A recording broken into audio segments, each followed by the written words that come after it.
Hi everyone, कैसे हैं आप सब लोग। आज हम बात करेंगे आइट्स के बारे में, लेकिन हर एस्पेक्ट के बारे में बात नहीं कर सकेंगे क्योंकि वीडियो कुछ ज़्यादा ही लंबी हो जाएगी। इसलिए आज के लिए सिर्फ बेसिक्स पे बात करेंगे, यानी कि आइट्स है क्या, आपको इसकी ज़रूरत क्यों है, कहाँ कहाँ पे आइट्स एक्सेप्ट होता है, इसके अलावा इसकी फ़ीस कितनी है, एक अच्छा स्कोर कितना होना चाहिए और आपको कब ये टेस्ट अटेम्प्ट करना चाहिए। तो वीडियो पे चलते हैं, लेकिन वीडियो पे जाने से पहले हमेशा की तरह अगर आपने चैनल को सब्सक्राइब नहीं किया तो प्लीज़ सब्सक्राइब, और अगर वीडियो अच्छी लगे तो लाइक ज़रूर कीजिएगा। Let's go to the video. International English language system यानी कि आइट्स का मकसद ये होता है कि देखा जाए कि आपकी अंग्रेज़ी कितनी अच्छी है।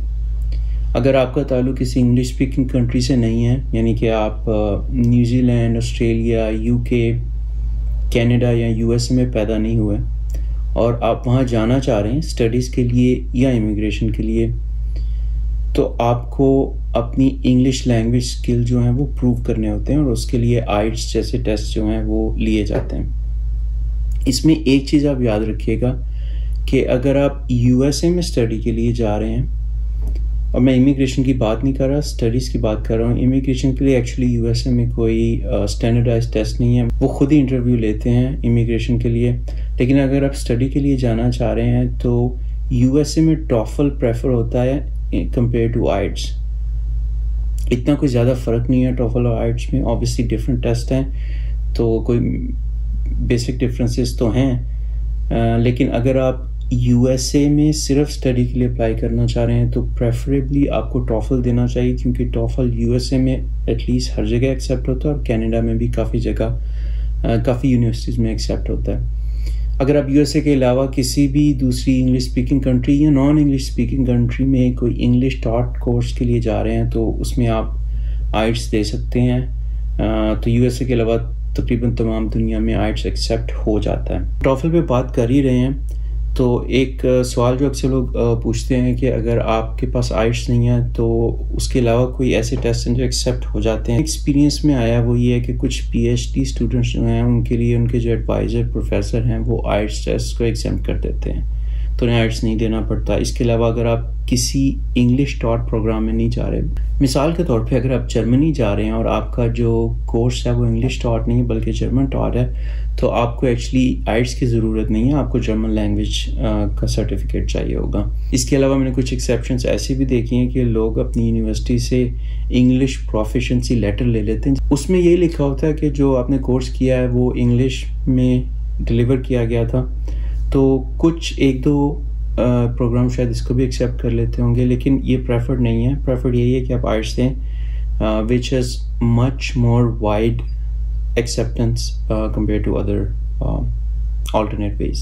इसके अलावा अगर आपने कैम्ब्रिज का इंग्लिश प्रोफिशिएंसी टेस्ट दिया हुआ है तो वो भी एज ऑल्टरनेट टू आइट्स काफ़ी जगह पे एक्सेप्ट हो जाता है। आइट्स क्योंकि स्टडीज़ के अलावा इमिग्रेशन के लिए भी चाहिए होता है। अगर आप यूके, ऑस्ट्रेलिया, कनाडा में इमिग्रेट कर रहे हैं तब भी आपको आइट्स देना पड़ेगा, लेकिन इमिग्रेशन के लिए जो आइट्स देना होता है उसको जनरल आइट्स टेस्ट बोलते हैं, और जो आप स्टडीज़ के लिए देते हैं उसको एकेडमिक बोलते हैं। इन जनरल आइट्स के 4 सेक्शन होते हैं, यानी कि reading, writing, listening and speaking. अगर आप जनरल टेस्ट दे रहे हैं तो उसमें राइटिंग और रीडिंग थोड़े से मुख्तलिफ होंगे कंपेयर टू एकेडमिक। जो एकेडमिक टेस्ट है वो थोड़ा सा मुश्किल होता है जनरल टेस्ट की निस्बत। फ़र्क सिर्फ इतना होता है कि राइटिंग के जो 2 टास्क होते हैं उनमें से जो पहला टास्क होता है वो अगर आप जनरल टेस्ट दे रहे हैं तो उसमें आपको एक लेटर लिखना होता है।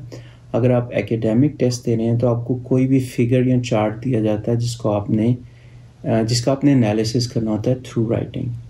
दूसरा टास्क ऑलमोस्ट सिमिलर होता है। इसी तरह अगर आप जनरल टेस्ट अटैम्प्ट कर रहे हैं तो रीडिंग में आपको कुछ छोटे छोटे पैराग्राफ दिए जाएंगे जिनमें से आपसे फिर सवाल पूछे जाएंगे। लेकिन अगर एकेडमिक टेस्ट दे रहे हैं तो वो जो पैराग्राफ हैं वो थोड़े से ज़्यादा कॉम्प्लिकेटेड और थोड़े से ज़्यादा लेंथी होंगे। इसके अलावा जो स्पीकिंग और लिसनिंग सेक्शन होते हैं वो एग्जैक्टली सेम होते हैं और स्कोरिंग में भी कोई फ़र्क नहीं होता। एक सवाल रिसेंटली एक स्टूडेंट ने मुझसे पूछा था कि जो आइट्स का स्कोर है उसका एडमिशन पे कोई फ़र्क पड़ता है। तो सबसे पहली बात तो ये कि कितना आइट्स का स्कोर आपका मिनिमम होना चाहिए। इन जनरल हर यूनिवर्सिटी की, हर इमिग्रेशन प्रोग्राम की अपनी रिक्वायरमेंट होती है, लेकिन अगर आपका ओवरऑल बैंड जो है वो 7.5 है और हर सेक्शन यानी कि रीडिंग, राइटिंग, स्पीकिंग और लिसनिंग में हर एक में 7 है, तो आपका दुनिया की किसी भी यूनिवर्सिटी में एडमिशन हो जाएगा। इससे कम स्कोर भी काफ़ी ज़्यादा यूनिवर्सिटी में एक्सेप्ट हो जाता है। अगेन, जहाँ आप अप्लाई कर रहे हैं उसकी रिक्वायरमेंट देख लें। अच्छा, अब जो एडमिशन है उसमें कई जगह तो एडमिशन के डिसीजन में लिखा होता है कि जो इंग्लिश प्रोफिशेंसी है उसको 5 से 10% जो है वो इम्पोर्टेंस दी जाती है, लेकिन काफ़ी जगह पे ऐसा मेंशन नहीं होता।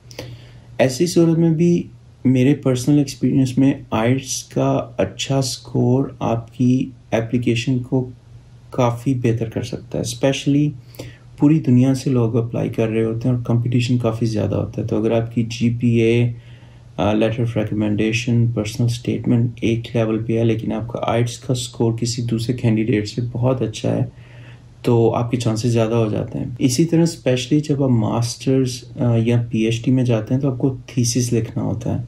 तो प्रोफेसर्स या एडमिशन कमेटी के जहन में ये भी होता है कि ये जो कैंडिडेट है इसकी इंग्लिश लैंग्वेज स्किल इतने होने चाहिए कि एक रीजनेबल थीसिस जो है वो लिख सके। मेरे ओपिनियन में आइट्स डज मैटर और आइट्स में आप कोशिश करें कि अच्छे से अच्छा स्कोर लें, क्योंकि आपके चांसेस जो हैं वो एडमिशन में इंक्रीज करता है, अगरचे इतने नहीं जितना GPA, GRE और दूसरी चीज़ें मैटर करती हैं। अब बात कर लेते हैं कि आइट्स आप कहाँ पे अटेम्प्ट कर सकते हैं। तो आइट्स मेनली 2 इंस्टीट्यूट लेते हैं। एक तो ब्रिटिश काउंसिल है जिसका ताल्लुक UK से है और दूसरी है AEO जिसका ताल्लुक ऑस्ट्रेलिया से है।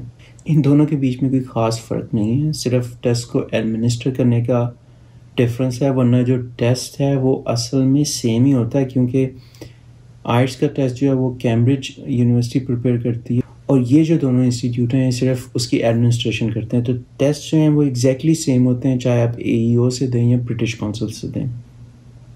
अब फ़ीस की बात कर लेते हैं। जो फ़ीस है वो नॉर्मली $300 के आसपास होती है, कुछ मुल्कों में कम होगी, कुछ में ज़्यादा होगी, लेकिन इसके आसपास होगी।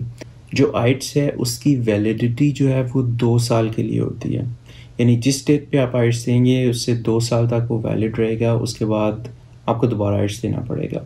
जो मेरी जनरली सजेशन न्यू ग्रेजुएट्स को होती है कि जब आप अपना फाइनल सेमेस्टर के एग्ज़ाम दे लें तो उसके 1 माह बाद आप आइट्स अटैम्प्ट कर दें। होपफुली अगले 2 साल में आपको कहीं ना कहीं एडमिशन या स्कॉलरशिप मिल जाएगा। एक और कॉमनली आस्क्ड क्वेश्चन ये है कि आइट्स की तैयारी के लिए आपको कितना टाइम लगता है और इसकी तैयारी आप घर बैठ के कर सकते हैं या आपको किसी इंस्टीट्यूट में जाना चाहिए। दोनों क्वेश्चन बड़े सब्जेक्टिव हैं, डिपेंड करता है कि आपका बैकग्राउंड क्या है। अगर आप शुरू से ही इंग्लिश लिटरेचर और कंटेंट को कंज्यूम करते रहे हैं, यानी कि आप मूवीज़ देखते रहे हैं, इंग्लिश न्यूज़ देखते रहे हैं, इसी तरह आप इंग्लिश एसेस लिखते रहे हैं, तो इन दैट केस आपको कहीं जाने की ज़रूरत नहीं है। आप बस घर बैठ के जो पुराने टेस्ट हैं उनकी प्रैक्टिस करें और तकरीबन 1 से 1.5 माह में आप आइट्स अटैम्प्ट कर सकते हैं। लेकिन अगर आपका बैकग्राउंड इंग्लिश में बिल्कुल भी नहीं है, इन दैट केस मैं रेकमेंड करता हूँ किसी प्रोफेशनल की हेल्प ज़रूर लें। एक चीज़ याद रखिएगा कि ये ज़रूरी नहीं है कि आपकी इंग्लिश बहुत अच्छी होनी चाहिए तभी आपके आइट्स में स्कोर अच्छे आएंगे। किसी भी स्टैंडर्डाइज की टेस्ट की तरह कुछ चीज़ें होती हैं जो एग्जामिनर एक्सपेक्ट कर रहे होते हैं, और अगर आप वो चीज़ें तैयार कर लेंगे 1 से 2 माह में, चाहे आपकी इंग्लिश बहुत अच्छी नहीं भी है, तो आपका स्कोर आइट्स में अच्छा आ जाएगा। ये तो थी आज की वीडियो। हमने सिर्फ बेसिक्स को टच किया है। अगली वीडियो में हम बात करेंगे, एक तो मैं आपसे अपना पर्सनल स्कोर शेयर करूंगा। मैंने असल में आइट्स 3 बार दिया था, नहीं 3 बार नहीं दिया था, 2 बार दिया था, 1 दफ़ा टॉफल दिया था। क्यों दिया था वो अगली वीडियो में हम बात करेंगे, और मेरा स्कोर कितना था वो भी मैं आपको बताऊंगा, और कुछ स्पेशल टिप्स एंड ट्रिक्स जिससे आपका स्कोर जो आइट्स में अच्छा आ सकता है। और नेक्स्ट वीडियो में और इस बारे में बात करेंगे। तो सी यू नेक्स्ट टाइम, बाय।